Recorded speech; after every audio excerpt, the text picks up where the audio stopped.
सनकादिकों ने भागवत की महिमा का वर्णन करते हुए भागवत की विधि बताई। दिना नाम नियमो नास्ति। भागवत की कथा सुनने के लिए दिन का कोई नियम नहीं है, जब सुनना चाहो तब सुनो, किसी भी महीने में सुनो, कभी भी सुनो। और भागवत की कथा सुनने से सारे पाप नष्ट हो जाते हैं। और जिसने मनुष्य जीवन पाकर के भागवत की कथा नहीं सुनी, वो व्यक्ति क्या है? तो सनकादिक कहते हैं कि आजन्म मात्रमपि येन सठेन किंचित चित्तम विधाय सुख शास्त्र कथा न पीता।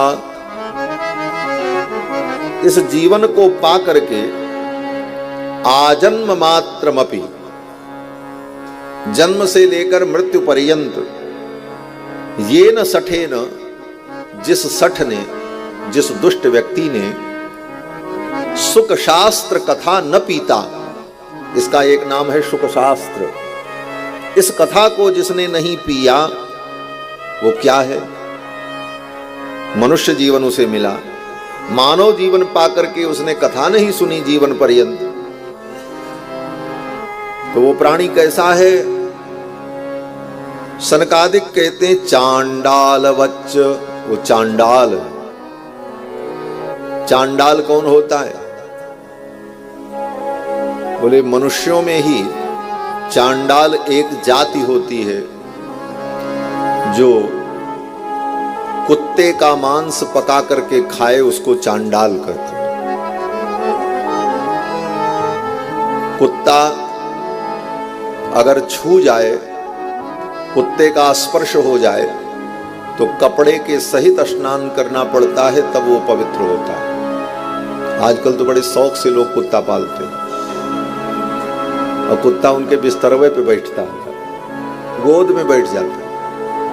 ऐसे लोग महाराज चांडाल हैं। चांडाल उन्हीं की समझो। अरे काहे नहीं बोलेंगे महाराज, शास्त्र की बात कहनी, आप जो कहोगे वो थोड़ी बोलेंगे, हम तो शास्त्र जो कहेगा। देखो, कुत्ते का शास्त्र में बड़ा निषेध है। पुराणों को पढ़ लो, धर्मशास्त्र को पढ़ो। धर्मशास्त्र एक व्यवस्था है, आपकी सुविधा के अनुसार धर्मशास्त्र नहीं होता। धर्मशास्त्र के अनुसार हमको आपको रहना पड़ता है। हमको जिसमें सुविधा लगे धर्मशास्त्र हमारी बात का मंडन कर दे, हम जो गलत सही करें धर्मशास्त्र उसी को सही बता दे, बोले ऐसा नहीं होता। स्मृतियों में लिखा है, जब कोई व्यक्ति कुत्ते का स्पर्श करने के बाद बिना स्नान किए भोजन कर ले और जल ग्रहण कर ले, तो स्वर्ग में बैठे हुए इंद्र प्रसन्न हो जाते हैं। पूछो क्यों? बोले इंद्र को इस बात की प्रसन्नता हो जाती है कि अब इस जीवन में वो 100 अश्वमेध यज्ञ भी करे तो मेरे पद को प्राप्त नहीं कर सकता। उससे इंद्र निर्भय हो जाते हैं। हाँ, इंद्र को भय समाप्त हो जाता है। बोले अब ये अश्वमेध भी करे तो हमारे पद को प्राप्त नहीं कर सकता, क्योंकि इसने स्वान स्पर्श के बाद बिना स्नान के इसने अन्न ग्रहण कर लिया। इसका मतलब ये नहीं है कि स्वान के प्रति, कुत्ते के प्रति हमारा कोई द्वेष है। अगर वो बीमार हो तो उसकी दवा कर दो, उसे छुओ, उसे उठा करके बैठा दो, उसे पट्टी बांध दो, लेकिन ये सब करने के बाद कपड़े के सहित फिर स्नान करके अपने घर के अन्य कार्य में लगो। मर्यादा है। डॉक्टर भी किसी मरीज का ऑपरेशन करता है, लेकिन ऑपरेशन करने के बाद सब कपड़ा उतार करके हाथ पैर धो करके पवित्र होकर के तब अपने घर में जाता है। सेवा धर्म बहुत बड़ा धर्म है, लेकिन सेवा के नाम पर, जीव के नाम पर हम कुछ भी करें, धर्म अधर्म के अंतर को न समझ सकें, तो ये अच्छी बात है। तो कुत्ते का स्पर्श करके स्नान करना चाहिए। और अगर व्यक्ति ने स्नान नहीं किया और वो पूजा कर रहा है, कोई भी कर्म कर रहा है, उसके सारे कर्म व्यर्थ। और वो जिसको छू देगा उसको भी स्नान करना पड़ेगा कपड़े के साथ। और बात मैं इसलिए कह रहा हूं, हम तो सब कह देंगे इसी में, वो सारी दुनिया सुनती है। आज सवेरे ही जा रहे थे द्वारिकाधीश मंदिर में, तो एक कुत्ता बैठा था, तो एक सज्जन उसको उठाने लगे हाथ से छू करके। हमने कहा इशारे से करो, हमने कहा आप दूर हटो, अब आप हमको मत छूना, नहीं हमको स्नान करना पड़ेगा। इसलिए मैं कह रहा हूं कि इन बातों को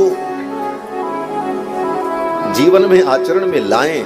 जीवन जितना पवित्र होगा, जितना विचारवान आप बनेंगे, क्या छूना है क्या नहीं छूना है, क्या लेना है क्या नहीं लेना है, क्या खाना है क्या नहीं खाना है, क्या बोलना है क्या नहीं बोलना है, इन विषयों पर जितना हम विचार करेंगे उतना ही हमारा जीवन सात्विक बन जाएगा, दिव्य बन जाएगा।